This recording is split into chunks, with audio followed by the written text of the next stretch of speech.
जो पुराना करार है उसे कहते हैं ओल्ड टेस्टामेंट, उसमें लिखा हुआ है। और यही ओल्ड टेस्टामेंट जो भी जूस हैं और मुसलमान हैं और ईसाई हैं, सब इन 5 इंजीलों को मानते हैं।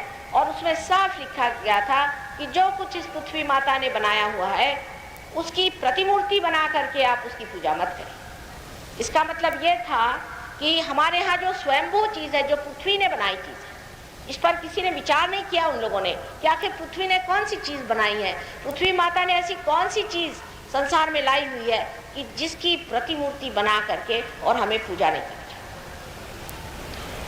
तो लोगों ने उसकी पहले तो पूजा की जो स्वयंभू थे, और उसके बाद उस स्वयंभू की पूजा करते करते मूर्तियाँ बनाने लग गए। और फिर मूर्तियाँ बनाने के बाद खुद ही वो बना करके और उसमें प्रेम दिखाने लग गए और उस प्रेम में बहने लग गए और विरह के गीत गाने लग गए।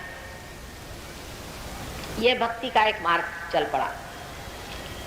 जैसे आपने कहा कि चंदन में अगर सुगंध है तो उसे हमें क्या करें, हमें तो परमेश्वर का ही नाम अच्छा लगता है। एक भक्ति का मार्ग, ये भी एक खोज। जो मनुष्य भावना से पूरी था उसने इस तरह से परमात्मा को खोजा, इसमें कोई गलत बात नहीं। लेकिन उसने लिख के नहीं रखा कि मैं इस तरह से खोज रहा हूँ, उस तरह से खोज रहा है। जब तक बहुत दिनों में जब संत साधुओं का लिखना शुरू हुआ तब से ये बातें लिखी गई। और इसलिए लोग सोचते हैं कि वेद ही प्रमाण है। क्या प्रमाण है वेद का? पूछिए। जो लोग वेद को लेकर के इतना सर फोड़ते हैं लोगों का, उनसे पूछिए कि वेद क्या प्रमाण है। वेद का प्रमाण दीजिए। दे सकते हैं आप वेद का प्रमाण? क्योंकि लिखी हुई चीज़ है, इसलिए क्या वो प्रमाण है? कोई भी चीज़ जो लिख देते हैं वो क्या शास्त्र है? उसका प्रमाण क्या? उसका प्रमाण आज हम दे सकते हैं कि हमें विद होना है, हमें इसे जानना है। तो तत्वतः दोनों जगह एक ही बात कही गई कि हमें उन्हें जानना है, और दूसरी जगह ये कहा कि परमात्मा तुम हमारे हृदय में आ जाओ। अब इन दोनों में क्या फ़र्क है? अगर हम किसी से कहें कि आप हमारे मेहमान हैं, हमें आपको जानना है, और दूसरा कहे कि आप हमारे मेहमान हैं, आप तशरीफ़ ले आइए, तो इन दोनों चीज़ में क्या फ़र्क हुआ? अपना अपना ढंग, अपना अपना तरीका लोगों ने अगर इस्तेमाल किया, उसको अगर उपयोग में लाया है, तो उसके लिए आप क्या ये कहेंगे कि ये प्रमाण है और वो प्रमाण नहीं, क्योंकि आप किताबें पढ़ते हैं और सर्वसाधारण मनुष्य किताब नहीं पढ़ सकता? इस वेद का जो पठन हमारे अंदर हुआ है उसकी वजह यह है कि हमारे अंदर जो राइट साइड में शक्ति है, जिसे हम महासरस्वती की शक्ति कहते हैं, वो जिस आदमी में ज़्यादा प्रगल्भ हो जाती है वो उस ओर दौड़ता है जहाँ महासरस्वती के आशीर्वाद से पंच महाभूत बनाए गए, और उसकी शक्तियाँ क्या है उसे जानने की इच्छा से और उसी के ओर अग्रसर होते जाता है।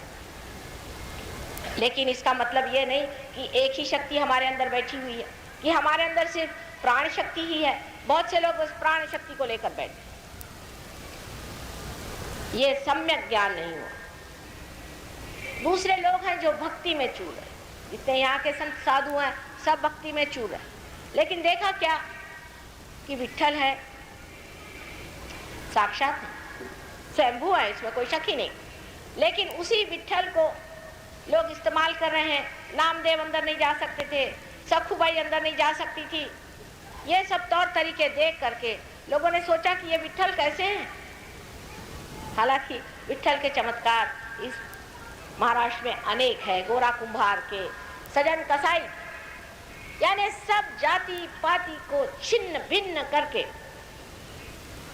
इन संतों ने ये बात सामने लाई कि सब में तत्व मात्र एक है।